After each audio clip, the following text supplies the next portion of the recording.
शीत दिनर समय थिला। थर थर शीत जाड़े प्रज्ञा कूओ पाखरे बसी लुगा सफा करुथिला। गाँर खला हावा ता देहरे तीर भली आसी गुंजी हेई जाउथिला। ए ठंडा पवन जेमिति मो जीवन नहीं जीव, ता उपरे पुणी कूअर ए ठंडा ठंडा पानी। ठंडारे लुगा भी शीघ्र सफा हुएनी। एमिति लागुची जेमिति मो हाथ गोड़ काम ही करूनी। प्रज्ञार बापा नित्यानंद बहुत गरीब थिले। से खेत बाड़ी करी प्रज्ञा को बड़ करथिले। सेइथिपाई बाहाघर रे बेसी किछि देई पारि नथिले। बास खंडे पिंधा साड़ी आउ चूड़ी सिंदूर पिंधी प्रज्ञा शाशु घर को चली आसिला। नवेम्बर मासरे प्रज्ञार बाहाघर अजय सांगरे हेई गला। शीत दिन आसवाकू जाउथिला। देखु देखु गोटे मास बीतीगला। आउ डिसेम्बर रो हाड़ भंगा शीत समस्तंक छाती को थरई देला। मुंड गुंजिबा पाई केवल मात्र गोटे कुड़िया ही थिला, जोथिरे प्रज्ञा साथी रे तार बुढ़ी सासु ससुर आउ ता स्वामी भी रहुथिले। संध्यार समय थिला। प्रज्ञार स्वामी अजय कामरू घर को फेरिला। पुआ अजय, भारी जोर रे शीत पड़ीची। काली बहु ठंडारे थरुथिला। तू ए कंबलटा बहु को देई दबु। ताकू कहिबु याकू घड़ीकी सईब। से कंबल रे पूर्वरु ही बहुत गुड़ाए कणा थिला। नाई माँ, ए कंबल तो तुमर आउ बापांकर ना। तुम दुई जन को ए कंबलर अधिक आवश्यकता अछि। शीत बहुत बढ़ी जाइछि ना, तुम देह खराब हेई जिवो। हेले पुओ, बहु नुआ नुआ बाहा हेई घर को आसीची। काली से गोटे पतला चदर घड़ी सोईथिला। आउ ठंडारे ता दांत को दांत बाजी जाउथिला। एमिति रे ता देह खराब हेई जीवनी। ता बापा माँ कौन कहिबे जे आमे तांको झियोर भलरे देखा सुना करि पारुनु। अजय बुझी पारु नथिला से एबे कौन करिवो। गोटिए पटे तार बुढ़ा बापा माँ थिले, आउ गोटे पटरे तार नव विवाहिता पत्नी। समस्तंकर जत्न नेबा अजयर कर्तव्य थिला। से तीन जन को ठंडारू बंचाइबाकू चाहुथिला, किंतु घरे तो कंबल गोटिए मात्र थिला। सेतिकी बेले प्रज्ञा लुगा सफा करी चली आसे। अजय को देखी से तार द्वंद्व बुझी पारिथिला। सुन, तुमे चिंता करनी। घरे जो कंबल अच्छी तुमे ताको माँ आउ बापा को दे दियो। मु तो मो साड़ी कानीटा घड़ी सही जीवी। हेले तुमे केमिति जानिलो जे मु चिंतारे अछि बोली? पागटा ही चिंताजनक। आउ तापरे ए ठंडा दिन आम गरीब लोक मानक पई को असुविधा ठू कम नुहे। तुमको चिंतारे देखी मु जानि जाइथिली जे निश्चय एई कथा हेइथिबो। प्रज्ञा, तुमे भारी बुझिला सुझिला झियो।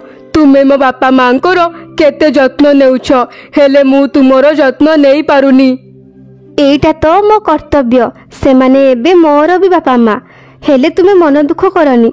तुमे तो मोर बहुत जत्न नेउछ। खाली कथारे कही देले किछि हबनी प्रज्ञा। तुमे मो स्त्री। तुम बापा माँ तुम हाथ मो हाथ देइछंती। तुमे व्यस्त हुओनी। मु तुम पाई भी कंबलर व्यवस्था निश्चय करिबी। एमिति कही अजय ता कामरे बाहरी गला। प्रज्ञा घरर सबु काम कार्य सारी सूर्य किरण रे बसी खराब मुथिला। हाँ, एमिति ही टिके बसे।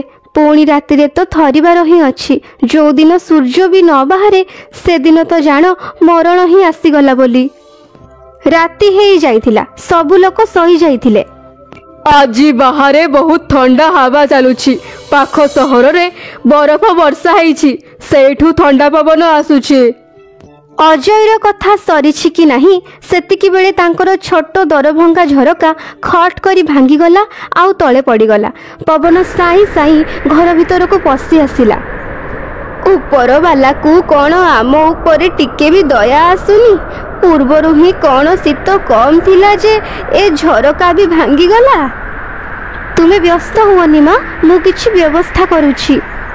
प्रज्ञा ता चदर काढ़ी झरकारे लगेई देला। अरे बहु माँ, ये तू कौन कलु? तो पाखरे गोटिए बोली चदर थिला, ताकू भी तू झरकारे लगेई देलु।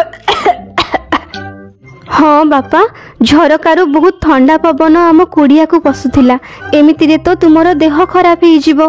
तुमे मो पाई चिंता करनी। बाहाघर बेले मो माँ मते गोटे ओढ़णी देइथिला। मु ताकू घड़ी की सही जीवी। आमको क्षमा करदेबु माँ। आमे तोर ठीक भावे जत्न नहीं पारुनु। तुमे चिंता करनी बापा, बास आज रातिर कथा, काली जेमिति हो कंबलर व्यवस्था हो जिवो। काली एमिति कौन हबो बापा? आकाशरू कंबल वर्षा हेबो ना कौन? गोटे दिन रे कंबल कोठू आसीबो? तोर तो रोजगार भी सेतिकी जे बास आमको दुई ओळीर खाइबाकू मिली जाउची। मु शुणिची कि सहरर जड़े धनी लोक सबुदिन रातिरे रास्तारे शोउथिबा लोक मानंकु कंबल बांटुची। मु भी काली रातिरे रास्ता कड़रे शोइबाकू जिबी। नाई नाई, एते थंडारे मु तुमको रास्तारे खोला आकाश तले शोइबाकू देबिनी। तुमरो किछि हे गले आमर कोन हबो कहिलो? अरे किछि हबनी, कंबल मिलिबा मात्रे मु घर को चली आसीबी। ता परदिन कंबल आनिबा पाई अजय जाई रास्ता कड़रे शोइगला। बहुत समय अपेक्षा करिबा परे भी कंबल बांटिबाकू केही आसिलेनी। अजय राति सारा पड़ी रास्तारे थरिबाकू लागिला। अपेक्षा करू करू सकाळ हेगला। अजयर रक्त जमाट बांधी जाइथिला। से चालिबा अवस्थारे नथिला। हाथ गोड़ सुन पड़ी जाइथिला। से जेमिति सेमिति करी घरे पहुंचिला। आउ धड़ाम से तळे पड़ीगला। प्रज्ञा दौड़ी आसी अजय को उठेला। आउ ताकू छुई की देखिला तो अरे तुमको तो बहुत जोर रे ज्वर। मु तुमको मना करिथिली ना कि तुमे रास्ता कड़रे शोइबनी बोली। अरे प्रज्ञा, मु कौन करिबी? आमर तो भाग्य ही खराब। काली राति रे से लोक कंबल बांटिबाकू आसिलानी। धनी लोकंकर किछि भरोसा नाही। सेमाने सबु काम तांको सुविधा हिसाब रे करंती। सेमाने आम गरीबंक कथा चिंता करंतिनी। तुमे खट ऊपर गड़ी जाओ, मु तेल गरम करी तुमको मालिश करी देबी। आस। बिचारी प्रज्ञा तेल गरम करी अजय को मालिश करे, किंतु अजयर अवस्था कौन से परिवर्तन देखा गलानी। किछि दिन रे अजयर अवस्था आहुरी खराब हो गला। टंका नथिबा जगु से माने डाक्तरखाना भी जाई पारु नथिले। आउ चिकित्सार अभाव पाई अजयर जीवन चली गला। बिचारी प्रज्ञा बाहाघरर द्वितीय मासरे ही विधवा हो गला। प्रज्ञा उपरे जेमिति दुखर पहाड़ छिड़ी पड़िला। एबे अजयर बापा माँ को दायित्व भी प्रज्ञा उपर को आसी जाइथिला। घरे खाइबा पाई किछि भी नथिला। प्रज्ञार बापा माँ को पाखरे भी एते टंका नथिला जे से माने प्रज्ञार किछि सहाय्य करि पारि थांते। माँ प्रज्ञा, तू एबे आम घर को चल। तू एठी एकुटिया केमिति रहिबु? तो पाखरे तो गोटे कंबल भी नाही। नाही बापा, एबे एइटा ही मो घर। आउ मु एकुटिया कोठी अछि। माँ बापा भी मो साथी रे अछंती। जदि मु एमानंकु छाड़ी चली जिबी ताहले तांकर जत्न किए नेबो? ठीक अछि रे माँ, मु जाउछि। जेमिति तते ठीक लागुछि तू कर। निजर ध्यान रखिबु। अजय तो आमको छाड़ी चली गले। एबे माँ बापा को कौन खाइबाकू देबी? आउ तांकर औषध कोठू आसीबो? घरे खाइबा पाई किछि भी नाही।